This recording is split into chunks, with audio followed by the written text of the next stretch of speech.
Hi friends, എല്ലാവർക്കും cooking and caring ചാനലിലേക്ക് സ്വാഗതം.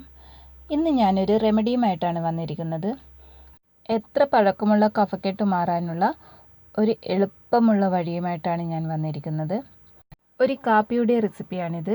എപ്പോഴും ജലദോഷമൊക്കെ ഉണ്ടാക്കുമ്പോൾ സാധാരണ നമ്മൾ ഉണ്ടാക്കുന്നത് ചുക്ക് കാപ്പിയാണ്. എന്നാൽ അതിൽ നിന്നും ഒരു വ്യത്യസ്തമായിട്ടുള്ള ഒരു കാപ്പിയാണിത്. വീഡിയോ ഇഷ്ടമായെങ്കിൽ ഷെയർ ചെയ്യാനും ലൈക്ക് ചെയ്യാനും മറക്കരുത്. അതുപോലെ പ്ലീസ് ഒന്ന് ചാനൽ സബ്സ്ക്രൈബ് ചെയ്ത് എന്നെ സപ്പോർട്ട് ചെയ്യുകയും വേണം. ഇതാണ് ആ കഫക്കെട്ട് മാറാനുള്ള കാപ്പി. ഇതിൻ്റെ മെയിൻ ഇൻഗ്രീഡിയൻ്റ് എന്ന് പറയുന്നത് നാരകം എന്ന ചെടിയുടെ ഇലയാണ്. അതായത് നമ്മൾ നാരങ്ങ അച്ചാറൊക്കെ ഉണ്ടാക്കുന്ന ആ നാരകം എന്നാണ് സാധാരണ പറയുന്നത്. അതിൻ്റെ ചെടിയാണിത്.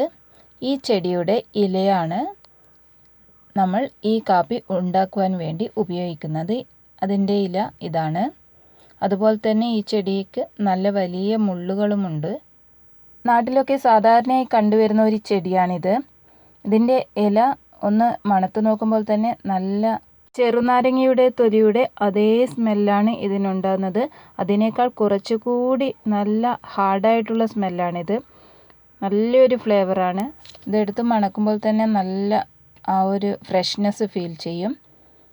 ഇനി ഇത് വെച്ച് കട്ടൻ കാപ്പിയാണ് ഉണ്ടാക്കുന്നതെങ്കിൽ ശരിക്കും ലൈം ടീയുടെ അതേ ടേസ്റ്റാണ് ഇതിനുള്ളത്. ഇതിപ്പോൾ 2 ഗ്ലാസ് വെള്ളമാണ് ഞാൻ വെച്ചിരിക്കുന്നത്.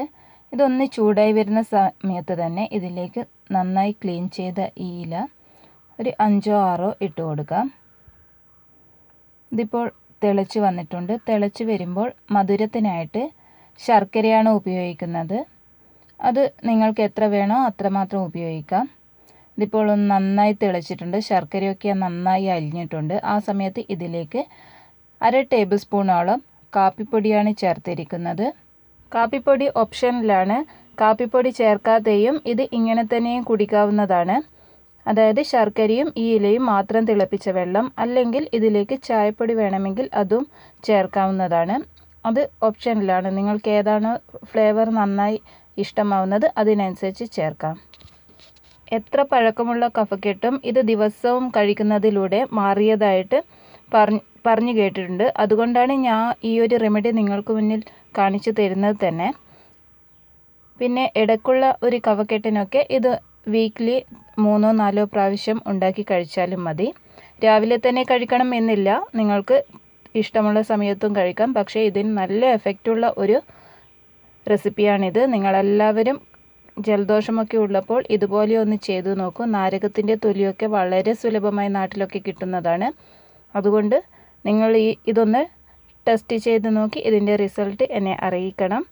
Thanks for watching. ഇനി അടുത്ത വീഡിയോയിൽ കാണാം.